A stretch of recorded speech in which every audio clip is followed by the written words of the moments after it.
I want to look further at the story of the conflict between St. Paul and Barnabas. This one's a classic, and I believe it illustrates some things that the church often misses in our conflict between one another as leaders. I think both of these men were men of a clear and excellent calling. I don't believe in any way that either of them were bad men. I believe they were both very good men, and I believe they were both committed to following Jesus and to changing the world around about them. Now let me read to you the little passage from the book of Acts written by Luke, who was a doctor, and who many scholars would say, in one sense, sets up a whole model for telling oral history. And this is part of the history he gives, and he got much of his information from the other apostles. And he tells a story here of the conflict between Barnabas and St. Paul. Now let me go back and say this.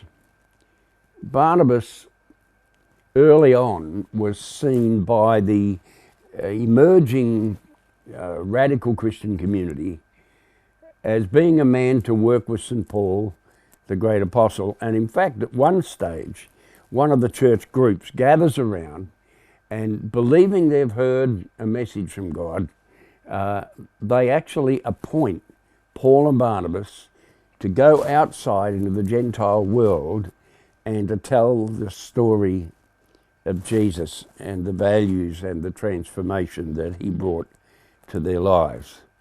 Now in Acts chapter 15, we read this. There was a disagreement between Paul and Barnabas. Sometime later, Paul said to Barnabas, "Let's go back and visit the brothers and sisters in all the towns where we preach the word of the Lord and see how they're going." Now, it's a wonderful story when you read it. They went all over the place. They did this great missionary journey together, and they planted little communities of faith. They wouldn't have been like the mega churches today. They would have been probably in the homes of more wealthy people who had large enough buildings to have quite a few families gather together in house churches.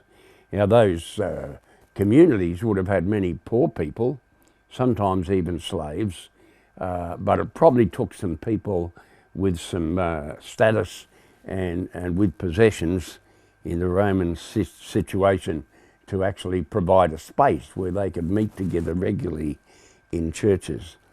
But they decided that they wanted to go back to visit those little communities that had come out of their preaching.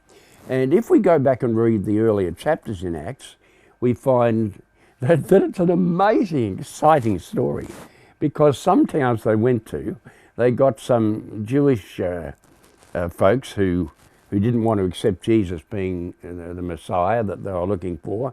And I mean, there were Jews that were open to all of this, and there would have been Jews that didn't follow Jesus, but who still would have been reasonable.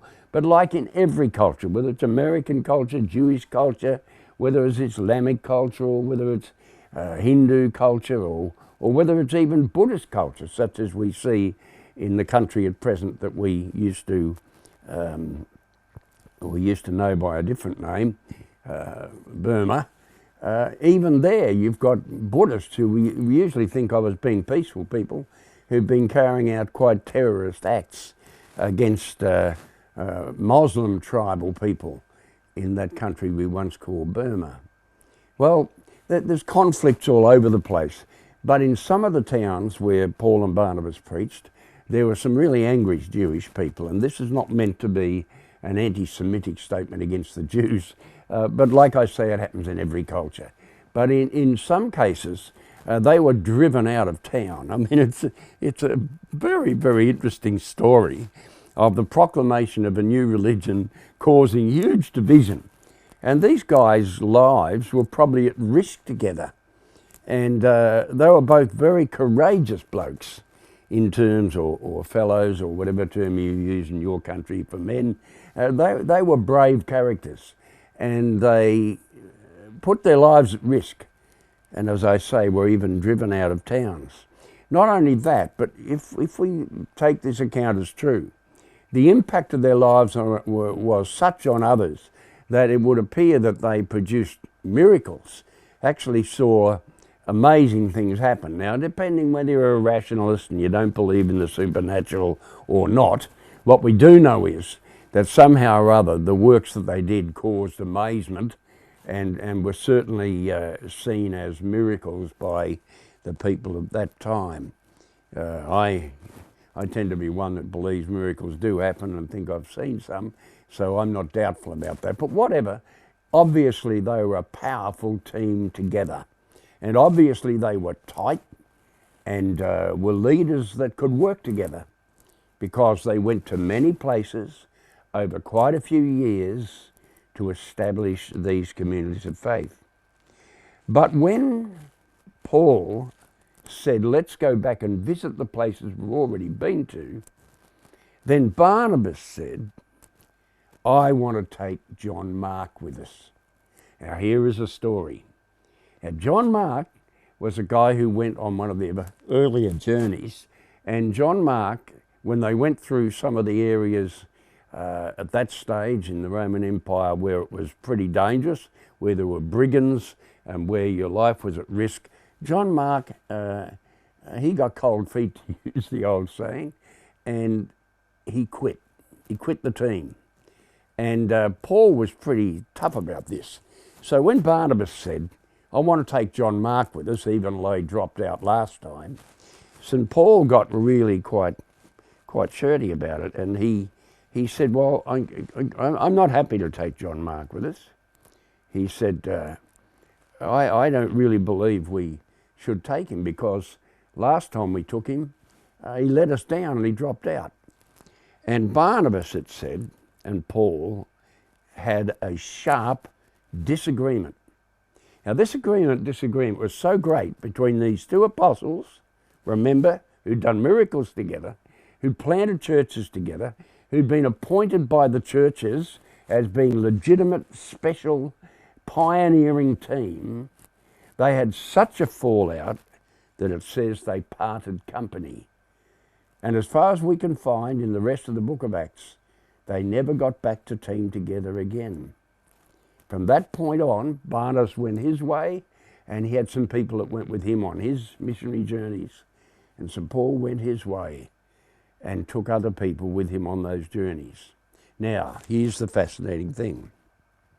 It says that Paul chose Silas and Barnabas chose Mark, and he went to Cyprus with Mark, but Paul went and chose Silas, and they became a great team together, and they were commended by the brothers and sisters to the grace of the Lord, and they went through Syria and Cilicia, strengthening the churches. Now, this time the conflict was not about culture, and this time the conflict was not about doctrine, which we'll come to in a later session. This time the conflict was over personalities, maybe, and about strategy. They were the two issues. And leaders often will conflict over who they think are the right people to be in the team. And that can become a pretty strong conflict, particularly if there's a personal connection of friendship with one of the leaders, and the other one isn't so close in friendship. And then it can be seen as, well, he doesn't like this guy, that's why he won't let him in. Or, on the other side, it can be said, oh, he wants him in because he's a bit of a sucker to supporting him. He likes him because he's on his side. That's horrible stuff, folks. And I want to say to any of you that are leaders, and any of you that are followers watching your leaders, be very, very careful that you don't let that kind of personality stuff cause the conflict. However, here may be a difference in temperament between St. Paul and Barnabas.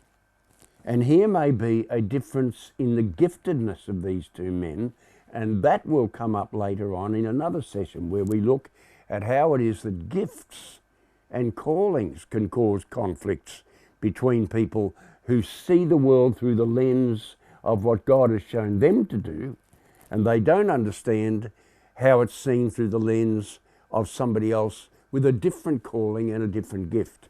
Now, the reason I say that is, what it says in the old book is that Barnabas was called the son of consolation.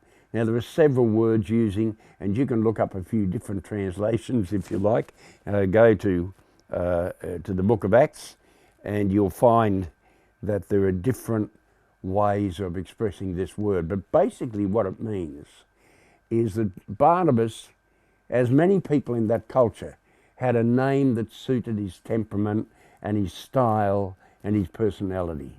And in this case, it would appear that he was a pastoral type of guy. And so his attitude towards John Mark was, well, the guy might have let us down last time, but I can see in that fellow some good stuff. Let's not just kick him out because he's failed once. And after all, folks, isn't that the way of Jesus? After all, didn't St. Peter let the Lord down and deny him 3 times? And then later on, Jesus doesn't just say, I'll accept you as a mate.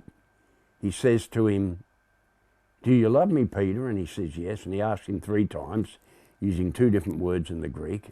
And in the end, Peter is very hurt. And he says, you know that I love you, Lord. And Jesus says to him, feed my sheep, and restores him to become a great apostle. So even although he let the team down very, very badly, he still ends up picked up by Jesus and put back on the team. And those of us that are leaders need to know there are some times when we need to be very careful that we are not putting someone aside because in a moment of weakness they fail to come up to the standard that we set. But they still have within their hearts the love for God and the love for others that should allow us to give them another chance and to nurture them and encourage them in their weakness rather than cut them out. So, here's the point.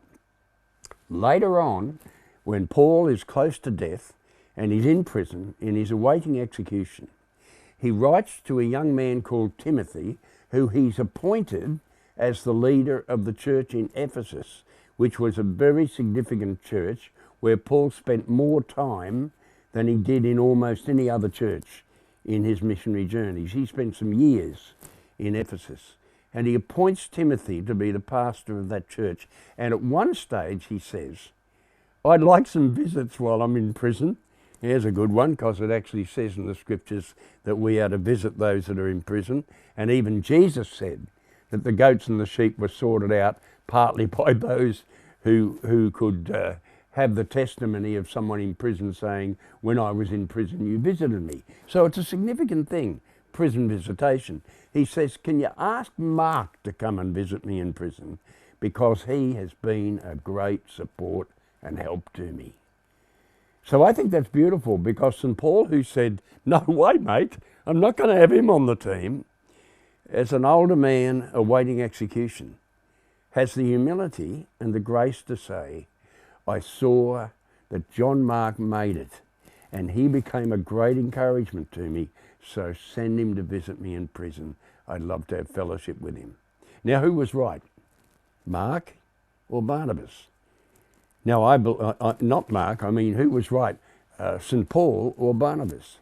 Well, I think they both might have been right, because I think St. Paul was working by strategy of mission, and he went on to do some very tough stuff after this, where he needed some tough team members to be with him. And maybe he was right. And maybe the fact that he pulled this discipline on John Mark actually made John Mark say, hey mate, I'd better not drop out next time. On the other hand, the fact that the apostle of consolation, with his pastoral care, said, come on Mark, have another go mate. I believe you can be a good leader. Come and join us. And so he brought him into the team. And I don't think it's a matter that either of them were wrong. I think both leaders might have been right. And sometimes when we have division over leadership issues, it's good to have the grace to truly forgive one another and to say we accept what each of us is doing. We both have a task. We've got to get on with it. Let's not go on with keeping the fires of conflict burning. Let's get on with the task. What's that got to do with you, says Jesus. Follow me. And I believe that this story of Barnabas, the son of consolation, and St. Paul, the great, aggressive apostle breaking new territory in the new world, I believe both of them sorted out their conflict by going in the ways God wanted them to go and respecting each other in the days ahead, and healing a young man who first failed, but later on, by Paul's own testimony, became a good and excellent part of the team. There's great lessons in that for us when we conflict as leaders, my friends, and when we're the followers who can so easily make a deeper trench by siding with one leader or the other and failing to look beyond it all to the purposes of God for our lives and for the lives of our leaders.